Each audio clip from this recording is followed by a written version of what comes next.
ಬಸವ ತಾಲಿಬಾನ್ ಅನ್ನುವಂತಹ ತಾಲಿಬಾನಿಗಳು ಅನ್ನುವಂಥ ಪದ ಬಳಕೆ ಮಾಡಿದ್ದಕ್ಕೆ ಅವರು ವಿಷಾದವನ್ನ ವ್ಯಕ್ತಪಡಿಸೋದಿಲ್ಲ ಅನ್ನುವಂಥದ್ದನ್ನ ಹೇಳ್ತಾ ಇದ್ದಾರೆ ಕನ್ನೇರಿ ಶ್ರೀಗಳು. ಸಮರ್ಥನೆಯನ್ನ ಮಾಡ್ಕೊಳ್ತಾ ಇದ್ದಾರೆ. ಅವರು ಏನ್ ಸಮರ್ಥನೆಯನ್ನ ಮಾಡ್ಕೊಳ್ತಾ ಇದ್ದಾರೆ ಅಂತಂದ್ರೆ, ತಾಲಿಬಾನಿಗಳು ಎಂದರೆ ಅತಿರೇಕಿಗಳು, ಶರಣರು ವೇದ ವಿರೋಧಿಗಳಲ್ಲ, ವೇದಗಳ ವಿರೋಧಿಗಳಲ್ಲ, ಅವರು ಕಟ್ಟರ್ವಾದಕ್ಕೆ ತಳ್ಳುವವರು ತಾಲಿಬಾನಿಗಳು ಅಂದಿದ್ದೇನೆ ನಾನು. ತಾಲಿಬಾನ್ ಶಬ್ದ ಬಳಕೆಗೆ ವಿಷಾದವನ್ನ ನಾನು ವ್ಯಕ್ತಪಡಿಸೋದಿಲ್ಲ ಅಂತ ಕನ್ನೇರಿ ಮಠದ ಅದೃಶ್ಯ ಕಾಡಸಿದ್ದೇಶ್ವರ ಸ್ವಾಮೀಜಿಯವರು ಈ ಹೇಳಿಕೆಯನ್ನ ಕೊಟ್ಟಿದ್ದಾರೆ. ಜೊತೆಗೆ ಸಮರ್ಥನೆಯನ್ನ ಮಾಡಿಕೊಂಡಿದ್ದಾರೆ. ತಾಲಿಬಾನಿಗಳು ಎಂಬ ಅದೃಶ್ಯ ಕಾಡಸಿದ್ದೇಶ್ವರ ಸ್ವಾಮೀಜಿಗಳ ಮಾತುಗಳು ಸದ್ಯ ಈಗ ವಿವಾದಕ್ಕೆ ಕಾರಣವಾಗಿರುವಂಥದ್ದು. ಈ ಬಗ್ಗೆ ಮಾತಾಡೋದಕ್ಕೆ ಸ್ವತಃ ಸ್ವಾಮೀಜಿಗಳು ನಮ್ಮ ಜೊತೆಗಿದ್ದಾರೆ, ಅವರನ್ನೇ ಮಾತಾಡ್ಸೋಣ. ಗುರುಜಿ, ಏನದು ಬಸವ ತಾಲಿಬಾನಿ ಅಂದ್ರೆ? ನಾನು ಈಗ ಮೊದಲೇ ಸರಿ ಮಾತಾಡಿನಂತಲ್ಲ, ಇದು ಭಾಳ ಹಳೇದು. ಈ ಕೆಲವು ಜನ ಏನು ಮಾಡ್ತಾರೆ, ಹಳೆ ಸಾರನ್ನ ಎಲ್ಲ ಹಳಿಸಿದ್ದನ್ನು ಮತ್ತೆ ಹೊಳ್ಳಿ ಒಗ್ಗರಣೆ ಹಾಕಿ ಅದನ್ನು ಏನಾರು ಮಾಡಿ ಪ್ರಚೋದನೆಗೊಳಪಡಿಸಿ ಜನರು ದಿಗ್ಭ್ರಮೆಗೊಳಿಸುವಂಥ ಒಂದು ಪ್ರಯತ್ನ ಮಾಡ್ತಾಯಿದ್ದಾರೆ. ತಾಲಿಬಾನಿಗಳು ಅಂತ ಯಾರಿಗಂತಾರಂದ್ರೆ, ಯಾರು ಅತಿರೇಕ ಮಾಡ್ತಾರೆ, ಅತಿರೇಕಿಗಳಿಗೆ ಯಾವುದೇ ವಿಷಯದ ಅತಿರೇಕ ಆಯ್ತು ಅಂದ್ರೆ ಅದು ತಾಲಿಬಾನಿತನ. ಯಾವಾಗ ಅತಿರೇಕ ಹೆಚ್ಚಾಗ್ತದಲ್ಲ ಆವಾಗ ಮಾನವೀಯ ಅಧಿಕಾರಗಳು ಸಂಕುಚಿತಗೊಳ್ತಾವೆ, ಮೊಟಕುಗೊಳ್ತಾವೆ.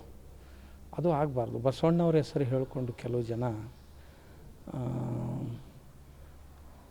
ಧರ್ಮದ ದೃಷ್ಟಿಯಿಂದ, ಸಂಸ್ಕಾರಗಳ ದೃಷ್ಟಿಯಿಂದ ಜನರ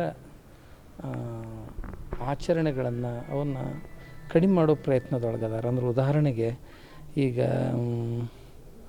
ನಾನು ಯಾಕಂದ್ರೆ ಬಸವಣ್ಣವ್ರ ತತ್ವಗಳನ್ನು ಅನುಸರಿಸುವಂಥವ್ರು ಈ ನಾಡಿನಲ್ಲಿ ತುಂಬ ಜನ ಇದ್ದಾರೆ. ಆದರೆ ಈ ಬೆರಳೆಣಿಕೆಯಷ್ಟು ಕೆಲವು ಜನ ತಾಲಿಬಾನಿತನ ಮಾಡ್ತಾಯಿದ್ದಾರೆ. ಅದರಲ್ಲಿ ಅಂದರೆ ಏನಪ್ಪ, ಬಸವಣ್ಣವ್ರ ವಚನಗಳನ್ನೇ ಓದಬೇಕು ಅಥವಾ ಕೇವಲ ಶರಣರ ವಚನನೇ ಓದಬೇಕು, ಅನ್ಯ ಗ್ರಂಥಗಳನ್ನು ಓದಬಾರ್ದು. ಆಮೇಲೆ ಕೇವಲ ವಚನ ಸಾಹಿತ್ಯವನ್ನೇ ಓದಬೇಕು, ವೈದಿಕ ಸಾಹಿತ್ಯವನ್ನು ಓದಬಾರ್ದು, ವೇದಗಳಿಗೆ ವಿರೋಧ ಇದೆ ಅಂತ ಶರಣರೆಲ್ಲರನ್ನ ವೇದ ವಿರೋಧಿಗಳು ಅಂತ ಸಿದ್ಧ ಮಾಡಲಿಕ್ಕೆ ಹೊರಟಿದ್ದಾರೆ. ಹಾಗೆ ಶರಣರು ಯಾವ ವೇದ ವಿರೋಧಿಗಳು ಅಲ್ಲ.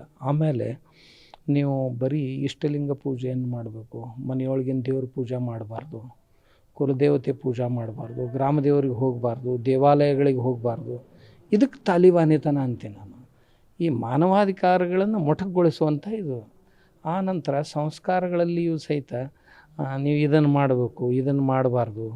ಜನರು ಮಾಡ್ತಾ ಬಂದಿದ್ದಾರೆ ಮುಕ್ತವಾಗಿ, ಅವ್ರದವ್ರನ್ನ ಮಾಡ್ಲಿಕ್ಕೆ ಬಿಟ್ರಿ ನೀವು ಅವ್ರ ಮೇಲೆ ಪ್ರತಿಬಂಧನೆಗಳನ್ನು ಹೇರುವ ಅವಶ್ಯಕತೆ.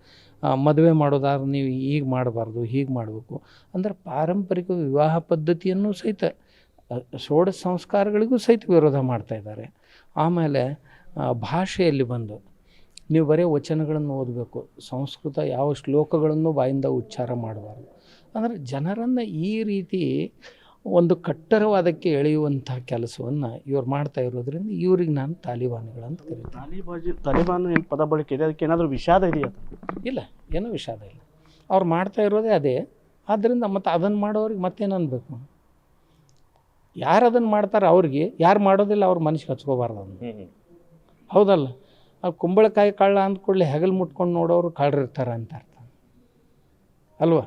ಇದ್ದಂಗೆ ಹೇಳಿದ್ರೆ ಕೆಲವು ಮಂದಿ ಎದಿಗೆ ಬಂದು ಒದ್ದಂಗೆ ಆಗ್ತದೆ ಅಂತ.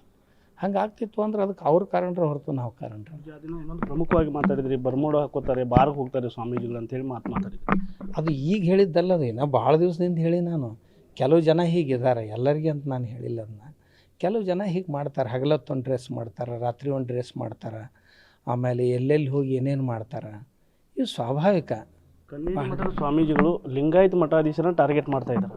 ಇಲ್ಲ, ನಾನೊಬ್ಬ ಲಿಂಗಾಯತ ಸ್ವಾಮೀಜಿ, ಹಿಂದೂ ಲಿಂಗಾಯತ ಸ್ವಾಮೀಜಿ, ನಾನು ತಾಲಿಬಾನಿ ಸ್ವಾಮೀಜಿ ಅಲ್ಲ.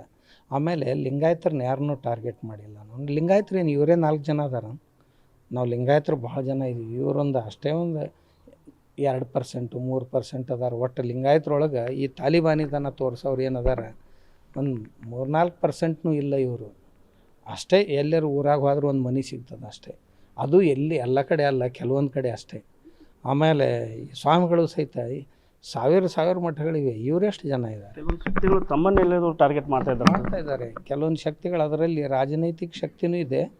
ಆಮ್ಯಾಗ ಈ ಧಾರ್ಮಿಕರು, ಅವ್ರ ಬೆನ್ನು ಹತ್ತಿ ಹೊಂಟಂಥ ಧಾರ್ಮಿಕರು ಇವರು ಟಾರ್ಗೆಟ್ ಮಾಡೋ ಪ್ರಯತ್ನ ಮಾಡ್ತಾಯಿದ್ದಾರೆ. ಯಾಕಂದ್ರೆ ನಾವು ಯಾವುದೇ ಪ್ರದೇಶಗಳನ್ನು ಬ್ಯಾನ್ ಮಾಡಿದರೆ ಇದು ಬ್ಯಾನ್ ಮಾಡಿದರೆ ಹೇಗೆ ಮೊದಲು ಈ ನಮ್ಮ ಪೊಲೀಸ್ ಡಿಪಾರ್ಟ್ಮೆಂಟು ಈ ರೌಡಿ ಶೀಟ್ಸ್ ಅಂತೇನಿದ್ರು ಅಂಥವ್ರಿಗೆ ಜಿಲ್ಲೆಗಳನ್ನು ಬ್ಯಾನ್ ಮಾಡ್ತಾಯಿದ್ರು.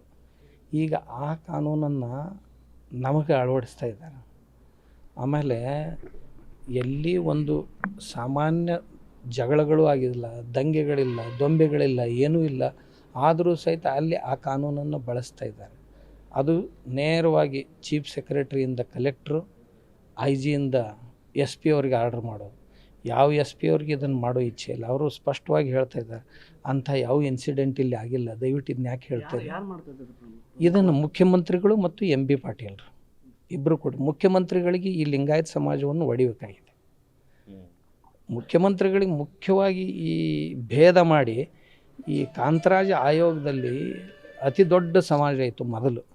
ಈ ಕಾಂತರಾಜ ಆಯೋಗ ನೇಮಿಸಿ ಈ ಸಮಾಜವನ್ನು ಈಗ 4ನೇ 5ನೇ ಸ್ಥಾನಕ್ಕೆ ತಳ್ಳಬೇಕು. ಆಮೇಲೆ ಮುಂದೆ ಸರ್ಕಾರದಿಂದ ಬರುವಂಥ ಸೌಲಭ್ಯಗಳು ಸಹಿತ ಇವ್ರಿಗೆ ಮುಟ್ಟಬಾರ್ದು. ಈ ಸಮಾಜ ಒಡೆಯೋದ್ರಿಂದ ಯಾರಿಗೇನು ಲಾಭ ಇದೆ ನನಗೆ ಗೊತ್ತಿಲ್ಲ, ಆದರೆ ಇವರು ಸಂಘಟಿತರಾಗಿರಬಾರ್ದು ಅನ್ನೋದು ಕೆಲವು ಜನರದು. ಕೆಲವೊಂದಿಷ್ಟು ಸಂಘಟನೆಗಳು ತಮ್ಮ ವಿರುದ್ಧ ಹೋರಾಟ ಮಾಡೋಕ್ಕೆ ಮುಂದಾಗಿರುವಂಥದ್ದು ತಾಲಿಬಾನ್ ಪದ ಬಳಕೆ. ಈ ದೇಶದಲ್ಲಿ ಎಲ್ಲರಿಗೂ ಸ್ವಾತಂತ್ರ್ಯ ಇದೆ ಹೋರಾಟ ಮಾಡಲಿಕ್ಕೆ. ಅವ್ರು ಯಾರ್ಯಾರು ಏನೇನು ತಮಗೆ ತಿಳ್ಕೊಂಡು ಹೋರಾಟ ಮಾಡ್ತಾರೋ ಅವ್ರಿಗೆ ಗೊತ್ತು. ಆಮೇಲೆ ಅವರು ಒಂದು ವೇಳೆ ವಿಚಾರ ಮಾಡಿದ್ರಂದ್ರೆ ಅವರೆಲ್ಲರೂ ನನ್ನ ಜೊತೆ ಬರ್ತಾರೆ. ಯಾಕಂದ್ರೆ ನಾನು ತಾಲಿಬಾನಿಗಳಿಗೆ ಯಾಕೆ ತಾಲಿಬಾನಿ ಅಂತೀನಂದ್ರೆ ಅವ್ರು ಹೇಳೋದೊಂದು ಮಾಡೋದೊಂದು.